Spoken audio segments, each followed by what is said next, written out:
There are known knowns, known unknowns, and unknown unknowns. But there are also unknown knowns. The ancient and esoteric order of the Jackalope is devoted to unearthing and sharing this knowledge in podcast form. Each episode we take some piece of miscellaneous esoterica that has slipped through the cracks of common knowledge and share it to you in an easily digestible format. No topic is off limits, except for the obvious. Hey there, Lodge members! This week we have a story about every sort of excess you can imagine, except maybe sex. He Could Eat It All, presented by Number 7. When I was a kid in the 80s, I came across a copy of the Book of Lists, 1971. So full of random facts and information, I read it cover to cover until it was dog-eared. One of the stories was about a famous gourmand, Diamond Jim Brady, who loved one fish dish so much he said, "If you poured some of that sauce over a Turkish towel, I believe I could eat it all." I shared this story with Number 13, and we researched Diamond Jim's history together. These days, people might recognize Diamond Jim's name and nothing more.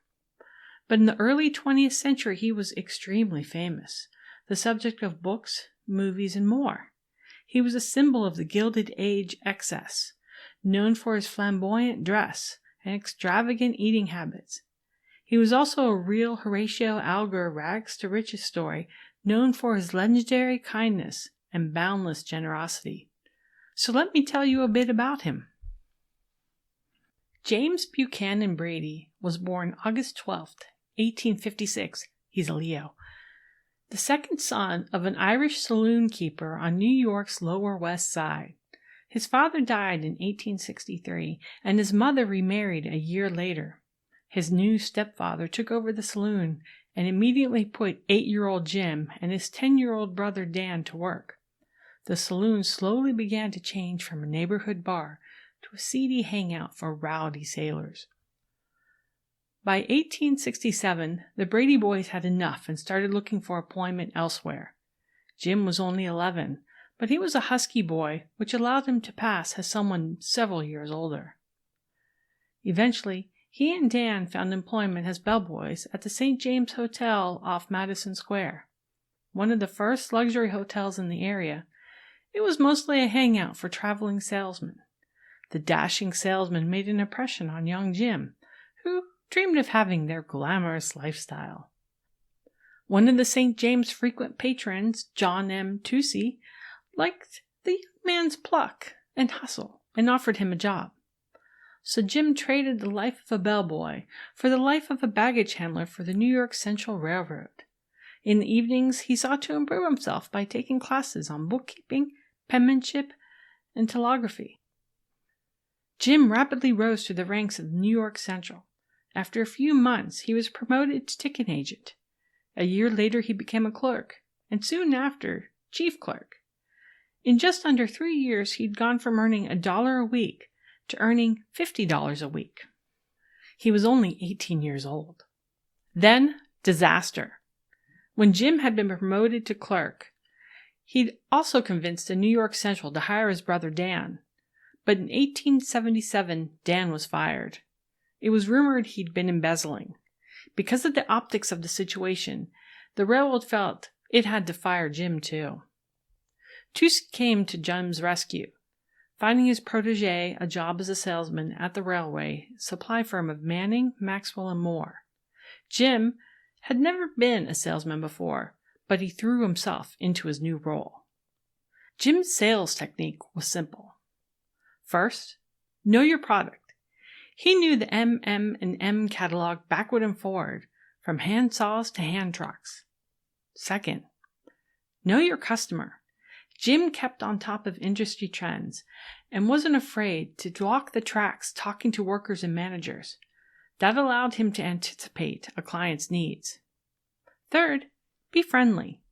In Jim's case, that usually meant treating a client to a nice dinner, a few drinks, and a night at the theater. And when all else fails, be persistent. Jim once spent 4 days waiting for a meeting with George Bear of the Reading Railroad, who left him hanging each day. When Jim returned on the 5th day, Bear was curious and asked Jim, "Why are you still here?" Jim grabbed his hat and said, "I've been waiting to tell you, sir. You can go straight to hell." It worked, and Bear had a good laugh, and Jim had his meeting. Soon Jim was Manning, Maxwell & Moore's best salesman. With that came hefty commissions and an unlimited expense account. That allowed Jim to be friendlier than ever, dazzling potential clients with the finest food, rarest spirits, and prettiest girls that money could buy. Jim's big break came in 1886. English inventor Samson Fox had created a new type of railway truck made from pressed steel, strong but light. It sold like gangbusters in England, but experts in the United States insisted it was too light to bear the weight of heavier American freight cars. Fox turned to Manning, Maxwell & Moore to see if they could help him. Unfortunately, they couldn't help, but they could refer him to Jim Brady. Jim devised the perfect technique to sell Fox's trucks: fear of missing out. He told the New York Central that if they didn't give the trucks a fair shot, he would take them across town to the Pennsylvania Railroad. So the New York Central agreed to a test run at their own expense. They liked what they saw and ordered 100 on the spot. Then Jim used the same technique on the Pennsylvania Railroad, who placed an order for 250. Soon every railroad in the country wanted pressed steel trucks. Fox was selling hundreds of trucks every week, and Jim Brady was earning a 33% commission on each and every one. Now he was a wealthy man. Then a hot tip allowed him to snap up a floundering Pittsburgh steel company and convert it to the manufacture of pressed steel trucks. Now he was a ridiculously wealthy man, and he started living like one. To put it simply, Jim Brady was very, very extra. Now, from his days studying the salesman at the St. James, James knew that if you're going to make money, you got to look like money. So when he became a salesman, he took $200 and bought 3 stylish silk suits, some cravats, a durable suitcase, and a 1-carat diamond ring. It seemed to work. Jim figured that if 1 diamond ring could impress potential clients, well, then imagine how many he could land with more. He started scouring pawn shops for every jewel he could find and wearing them. The jewels also became a part of his sales tactics. If Jim couldn't get past the stubborn secretary, he would empty a small purse of loose jewels onto their desk. When they inevitably squealed into light, their bosses would come out to see what all the fuss was about, and Jim would get his meeting. In 1884, Jim got his famous nickname at a meeting of salesmen in Cincinnati. When the roll was called, Marky Mayer, a cotton salesman for the H.B. Claflin & Company, asked, "Has anyone seen Diamond Jim?" You mean Jim Brady, the big fat guy who doesn't drink? "Yeah, that's him. Diamond Jim Brady, the pawnbroker's curse." Now, there were plenty of Diamond Jims before. Flashy criminals, wealthy ranchers, baseball players, and Tammany Hall operative Diamond Jim Grady. But from this point on, there was only one Diamond Jim, because Diamond Jim Brady left every other pretender in his dust. Diamond dust. He wore rings on his fingers sporting diamonds between 1 and 7 carats. He had a diamond tie stick, a diamond scarf pin, diamond shirt studs, diamond cufflinks, and diamond buttons down the front of his waistcoat. He had diamond buckles on his belt, suspenders, and garters. He had a diamond-studded watch with a diamond-studded fob chain, and a diamond-studded matchbox, card case, pocketbook, walking stick, and umbrella, which also had a solid gold handle to boot. And that was just one set. He had several dozen of themed accessories for every imaginable locale or occasion. At one point, it was estimated that every time he left the house, he had some $80,000 of jewels on his person. It was claimed that in the theater, his diamonds provided more sparkle than even the brightest footlight. And if anyone dared to claim that Jim's diamonds were merely paste, he was always glad to prove them wrong by using his pinky ring to engrave his name in the nearest pane of glass. Of course, even Diamond Jim had his limits. He once told the papers, "The trouble with American men is that they overdress. Now I take it I am considered a handsome man, and one who could be called well-dressed. Never by any chance do I permit more than 17 colors to creep into the pattern of my waistcoat. Moreover, I consider that 28 rings are enough for any man to wear at the same time. Others may be carried in the pocket and exhibited as occasion requires. Diamonds larger than doorknobs should never be worn except in the evening. All joking aside, the flashy dress totally worked. It made Jim instantly memorable, and clients loved it. And it wasn't just for clients. Jim also used his jewels to stand out from the pack of New York's dudes, well-dressed young men who went to the theater and put on a show in the audience that rivaled the one on stage. They certainly caught the eye of many pretty young actresses. Most of them weren't too interested in plain-looking obese Diamond Jim Brady, but they were very interested in his unlimited expense account and all the rich businessmen Jim could introduce them to. To be fair, Jim wasn't too interested in the actresses either. Or maybe he was, but he had no idea what to do if he caught one. But he was also very interested in how they would help him earn commissions. So, win-win on both sides. Diamond Jim always loved to eat. As soon as he had his own independent income, he would spend his days off wandering the docks of lower Manhattan, chowing down on fresh oysters and eel pies. He had a big appetite, and it helped make him a big boy. Well, as he grew, he became a big man. No longer content with dining down by the wharf, he now frequented New York's most famous steakhouses and oyster bars. And if anything, his appetite increased, somehow infinitely. If you think I'm joking, here's what a typical day of food might look like for Diamond Jim Brady. For breakfast, a towering pile of hotcakes with melted butter and maple syrup. Half a dozen poached eggs, hash browns, grits, cornbread, muffins, several chops, a small beefsteak, and a few glasses of milk. As a mid-morning snack, a half a dozen oysters on the half shell. For lunch, more oysters, deviled crabs, 2 broiled lobsters, roast beef, a salad, and half a pie, washed down with orange juice. At tea time, more oysters and some lemon soda. For dinner, even more oysters and crabs, a tureen of green turtle soup, some broiled shad, a crown roast of sheep, a thick sirloin, a couple of canvasback ducks, sherbet, and various vegetables on the side. And for dessert, an entire pastry tray and a 5-pound box of chocolate bonbons enjoyed over coffee. About the only thing Jim didn't partake of was alcohol. Working in his stepfather's saloon had cured him of any desire to drink.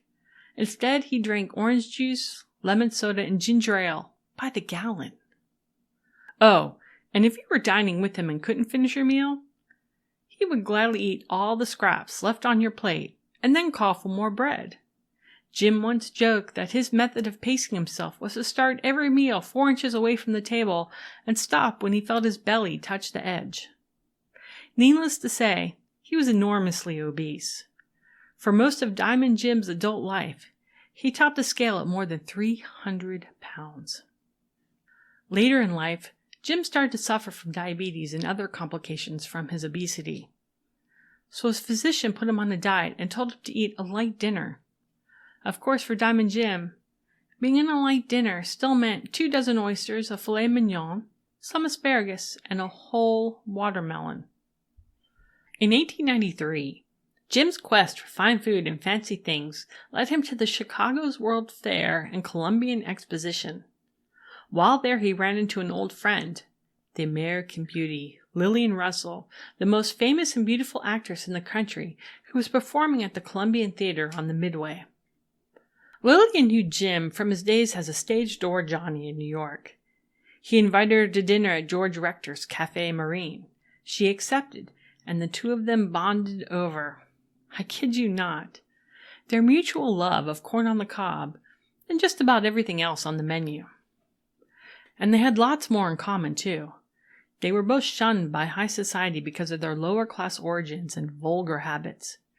In Jim's case, that meant his gaudy wardrobe, crass language, and gluttony. In Lillian's case, it was more about her tempestuous love life. non-stop parade of adultery, bigamy, and even one sham wedding to a gay man. Well, Jim was smitten, and Lillian was not, but definitely liked Jim and appreciated his attention. Soon they were constant companions, not quite an item, but something more than mere friends. Besties! It's easy to see what Lillian got out of the arrangement. Jim showered her with expensive presents, treated her to the finest meals, and was supportive of her career. His very presence kept unwanted suitors away, and he politely moved out of the way when she actually fancied one of those suitors. And Jim, he got to be the envy of every man in America, because he had the most beautiful woman in the world hanging off his arm. It was great publicity, and that was enough for him, most of the time. Once Jim offered to buy Lillian an extravagant gift if she could match his consumption at dinner, course for course. Lillian agreed, and then made a quick trip to the ladies' room to discreetly remove her corset. Needless to say, she won that bet. And hey, it all worked out in the end. In 1897, Lillian got engaged to one of Jim's friends, a handsome, young copper tycoon, Jesse Lewison. And at the same time, Jim got engaged to a gold-digging shop girl named Edna McCauley. She was no Lillian Russell, but hey, she put out. Lillian wasn't the only thing Jim acquired at the Chicago World's Fair. He brought an electric brougham from Frank and Charles Durea, which he had shipped back to New York in a special flat car. It was the first automobile in New York streets. He had his chauffeur drive it around Madison Square at the breakneck speed of 11 miles per hour, drawing crowds and snarling traffic. After that, he was ordered by the police to only take it out at night. As his health started to decline, Jim's doctor ordered him to lose some weight. So he and Lillian took up horse riding. That took, effort, so he stopped. But Jim became obsessed with horse racing and sunk thousands of dollars into riding stables. After one successful racing season, he threw an enormous blowout at the Hoffman House restaurant for 50 associates in the racing world. The party started at 4 p.m. on a Sunday and raged on until 9 a.m. Monday morning. It cost him an estimated $100,000. That doesn't include the party favors, a diamond-studded watch for every man and a diamond brooch for every woman, which cost him another $60,000. Of course, if you're going to race horses, you might as well have some place to raise them. So Jim bought a farm in Long Branch, New Jersey, and turned it into an extravagant stage where he could play at being a farmer, complete with champion cattle and gold-plated milk buckets. Any produce he actually managed to raise was given to the needy, mostly theater folks, who also used the farm as a weekend retreat for their canoodling. And the farm was nothing compared to Jim's townhouse in Central Park West. He spent almost $500,000 to have it decorated, and that's in 1897 money. Every room was decked out in Louis XIV furniture and fine oriental carpets. There was a full professional kitchen, the greatest kitchen in New York, or at least the greatest kitchen that wasn't in a restaurant. The game room had Tiffany lamps, a billiard table made from mahogany and studded with semi-precious stones, and a poker tables with chips made from pearl and onyx. There was the tiger room for guests, which is decorated with actual tiger skins. There was a Turkish room for Rumpy Pumpy. That was decorated with statues by Rodin. The bathroom tub was so big a grown man could lie in it and take a nap, which Charlie Chaplin supposedly did. He even had wardrobes filled with loose jewels and jewelry to give house guests. It sounds almost too fantastic to be real, like Graceland, or wherever Richie Rich lives. When bicycles were all the rage, Jim had to have one. A top-of-the-line bike cost about $20 at the time. But Jim's? It cost $2,000. It was a custom order, with an extra-large seat for his extra-large seat. Gold plating on the frame and silver plating on the spokes, with a few diamonds and rubies sprinkled on the handlebars, just to add a touch of class. He bought a dozen of them for his personal use, and a matching one for Lillian Russell. Once again, they were rarely used. Instead, Jim invested in a rare bicycle built for three that he used to take his female friends on excursions to the Jersey Shore. Of course, Jim and his paramours didn't actually do any of the pedaling. That task fell to Jim's personal trainer, Dick Barton, who had to put out enough power to compensate for 500 pounds of dead weight. Probably more, since most of these excursions involved stopping at every beer garden between Gutenberg and Bayonne to load up on sauerkraut and schnitzel. Jim also spent lavishly on others. In 1896, he started sending Christmas boxes to everyone in his address book, from CEOs to the lowliest railroad worker. They were packed with lavish Christmas dinners, 20-pound turkeys with all the fixins, cranberries, jellies, dried fruits, and nuts. Eventually, the tradition of Christmas boxes evolved into the Brady Benevolent Society, a select group of 300 friends who received weekly presents that rotated between boxes of chocolates, baskets of fruit, candy, and flowers. On a trip to Boston, he sampled some chocolates from local confectioner Page and Shaw. He liked them so much he bought 20 pounds of chocolates, and then ate half of them on the train ride back to New York. Jim told the company he planned on regularly buying boxes for himself, and for everyone in the Brady Benevolent Society, too. When the company protested that they didn't have the capacity to turn out 300 pounds of chocolate a month just for Jim's exclusive use, he cut them a check for $150,000 to expand their production facilities. That generosity didn't end with Jim's friends. He was known to give $100 to any woman who approached him with a hard luck story, even when it was obviously fake. He liked to think he was just being helpful. Of course, Jim also made use of some of these fallen women to throw some of the wildest debaucheries New York has ever seen. A typical Diamond Jim Brady joint might feature naked ladies on swings, naked serving girls who sat with trays of food balanced on their thighs, or even dancing girls baked into a pie. It should be noted that not everyone was happy to be on the receiving end of Diamond Jim's largesse. Some people were embarrassed and stressed by their inability to reciprocate. But if you refused his gifts, there was a possibility he might turn violent. He once raged, "God damn it! If it gives me pleasure to send you presents, I'm going to go right on sending them whether you like it or not." When someone refused to take one of Jim's bikes, Jim threatened to wrap it around his neck. In 1899, famed Chicago restaurateur Charles Rector opened a new restaurant on Longacre Square, now Times Square. Thanks to the fine food, unparalleled service, and proximity to Broadway theaters, it quickly became the place to eat in New York. Patrons ran the gamut from O. Henry to William Randolph Hearst. Their best customer, though, was Diamond Jim Brady. He had a sentimental attachment to Rector's. His first date with Lillian Russell had been at Rector's Café Marine, the only restaurant inside the 1893 Chicago World Fair. On a trip to Paris, Diamond Jim had fallen in love with the filet of sole at the Café Margaret. Jim asked Rector to recreate the recipe, or rather, he demanded that Rector recreate the recipe, or he would take his extensive business elsewhere.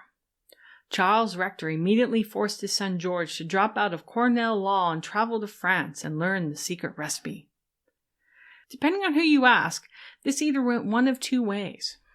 The first version of the story is that George Rector traveled to Paris and talked his way into a job as a dishwasher at the Café Margaret. He spied on the kitchen for 3 weeks until he learned how to make the sauce, and then fled back to the United States in the middle of the night. The second version of the story is that George spent a year working at the cafe as an apprentice, earning his cordon bleu and learning the recipe directly from the master. Regardless of what really happened, George Rector returned to New York with the recipe in hand. When his boat pulled into the harbor, he was greeted by Diamond Jim Brady standing on the wharf and bellowing, "Did you get the sauce?" Well, George Rector made Diamond Jim a double helping, and Jim licked the plate clean. He patted his stomach and declared, "If he poured some of that sauce over a Turkish towel, I believe I could eat it all." Alas, all good things have to come to an end eventually. In 1895, Jim and his mother had a falling out. She had assumed that she would be moving into his palatial Central Park West house once it was completed, but it soon became apparent that wasn't the case. So she started picketing his office and bad-mouthing him to everyone passing by. Jim responded by trying to get her committed to a sanitarium. That was blocked by his brother Dan, who claimed that Jim was just trying to gain control of her money, which was ridiculous, since all of her money came from Jim in the first place. Jim washed his hands of the whole affair and never spoke to his mother or brother again. His mess of a family was nothing compared to the mess of his love life. In 1906, Lillian Russell's fiancé, Jesse Lewison, fell ill and was prescribed a course of bed rest. Lillian was on tour and couldn't take care of him, so Diamond Jim graciously allowed Jesse to rest at his farm, where Jim's fiancée Edna could take care of him. I think you can see where this is going. Jesse and Edna fell in love. They broke the news to Jim, who did not take it well. He flew into a rage, cursing the lovebirds furiously and calling them every name he could think of. And then he went away for a good cry and to break the bad news to Lillian. It was one of the few times in his life when his public facade cracked. He confessed to his good friend Jules Weiss, "What's done is done. I asked her plenty of times to marry me, and she always refused. Do you know why? It's because there ain't a woman in the world who'd marry a fat, ugly guy like me." Jim tried to rebound by proposing marriage to Lillian in 1910. He did it in the least romantic way possible, by presenting her with a check for $1 million. Lillian politely refused, telling Jim that she was done with love and didn't want to ruin a beautiful friendship. Of course, Lillian wasn't exactly done with love, and 2 years later married Pittsburgh newspaper publisher Alexander Pollock Moore. Publicly, Jim wished them well, but privately, his heart was broken. In 1912, Jim started to have severe indigestion. He went to his physician, expecting nothing more than a stern lecture about eating less and losing weight. Instead, he got referred to a gastrointestinal specialist at Johns Hopkins Hospital, where he was diagnosed with kidney stones. And also Bright's disease, diabetes, several UTIs, hypertension, and an inflamed prostate. It did not look good. Fearing he was near death, Jim burned most of his private correspondence, including $250,000 in IOUs that were owed to him. Under most circumstances, Jim's diabetes precluded a surgical operation to remove the kidney stone. Fortunately for Jim, Johns Hopkins had a brilliant urologist, Dr. Young, who developed new techniques that made it possible. But first, the hospital had to prepare reinforced beds and operating tables to accommodate Jim's enormous bulk. All anyone in New York knew was that Jim was in the hospital. Rumors began to fly that he was planning to have a second stomach installed. The operation itself took only a few minutes. Jim's recovery took weeks, but Dr. Young wouldn't be there to see it. He had a medical conference in London to attend. When Brady found out, he made sure Young was well taken care of. He arranged for the surgeon to have free rooms at the Vanderbilt Hotel, front row tickets to Broadway's hottest shows, and a first-class berth for the trip to Europe. And Jim's generosity didn't end there. He donated $200,000 to Johns Hopkins to create an Institute of Urology. The James Buchanan Brady Urological Institute is still in operation today. After the operation, Jim had to settle for a more modest diet. Of course, that diet was still extravagant by everyone else's standards. Breakfast consisted of fresh cantaloupe, oatmeal, bacon, eggs, and toast with marmalade. Lunch would be some clams, broiled fish, vegetables, potatoes, and a light souffle. And dinner consisted of salad, turtle soup, more broiled fish, a guinea hen, vegetables, ice cream, cake, and cheese. Even with his kidney stone removed, Jim's health was still deteriorating. His diabetes continued to get worse, and he was now suffering from angina pectoris. At the end of 1916, he had an attack of gastric ulcers and figured the end was near. He He moved into a suite at the Shelbourne Hotel on the Atlantic City Boardwalk and had a glass-enclosed veranda built so he could watch the sea without going outside. He died in his sleep on April 13th, 1917. Jim's last will and testament completely shut out his brother Dan, but set aside $25,000 for his half-sister and her son. He also made some small gifts to friends and employees. But the bulk of his estate went to charitable contributions. He made $10,000 bequests to the New York Central Employees Hospital, the Newsboys Lodging House, the Roman Catholic Orphan Asylum, the Children's Aid Society, and the Actors Fund of America. The remainder of his $12 million estate was to be divided between Johns Hopkins Hospital and the New York Hospital. You know, when you look at pictures of Diamond Jim that still exist today, he wasn't a terrible-looking man.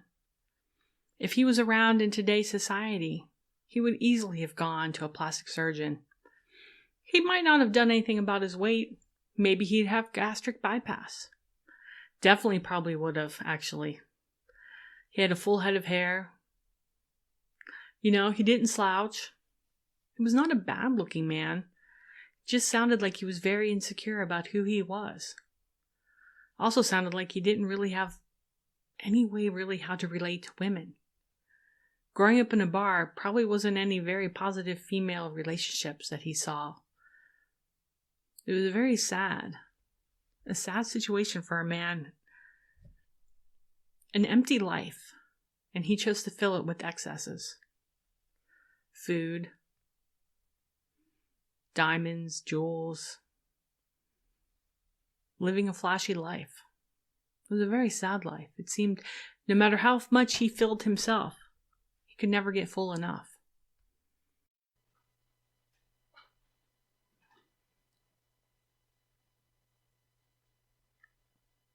For sources, it was hard to get a full picture of Diamond Jim. When we were looking at sources, it became clear that it was going to be hard to produce a good picture of Diamond Jim Brady. Of course, some of that's deliberate. He burned most of his correspondence. And outside of his public persona, he's really very much a cipher. If you're looking to get as close to a complete picture of him as you can, we suggest consulting both John Burke's DUET in Diamonds and H. Paul Jeffers' Diamond Jim Brady, Prince of the Gilded Age. Connections. The 1893 Chicago's World's Fair and Columbian Exposition was a big turning point in Diamond Jim Brady's life. We've done several stories where the fair played an important role. Pressed pennies, which we discussed in Series 5's Pressing Matters, were introduced there. Hollowworth Messiah Dr. Cyrus Reed Teed, who we discussed in Series 4's We Live Inside, thought he would be martyred at the fair. And John Alexander Dowie, who we discussed in our very last episode, Marching to Shibboleth, made his first big splash by preaching just outside the fair's gates. Jim wasn't the only millionaire to play act at farming in northern New Jersey either. Theatrical promoter Henry Martin Bennett also had a farm in Monmouth County where he raised racehorses. We discussed Bennett's death and the crazy chain of fraud and deception surrounding the probate of his will in Series 4's Pleadings from Asbury Park. That's it for now. Join us on March 8th for a story about some pioneering woman that we're calling Run the World. Until then, quid minime sciant, optime scire. This podcast was produced by Dorothy White for the Ancient and Esoteric Order of the Jackalope. It is released under a Creative Commons 4.0 Attribution Non-Commercial Share-alike 4.0 International License. All rights reserved, all wrongs reversed. The script of this episode, with sources, links, and more, can be found on our website at orderofthejackalope.com. That's orderofthejackalope.com with hyphens between the words. Keep up with our latest updates on social media at Order Jackalope on Twitter, Tumblr, Instagram, and Reddit. Or contact us via email at jackalope@orderofthejackalope.com. Want to join the fastest growing secret society in the nation? We'll show you our hidden secrets if you show us yours first. Visit our website and click Join Us for more information.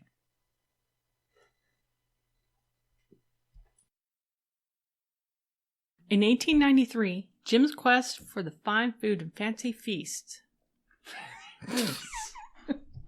Could I have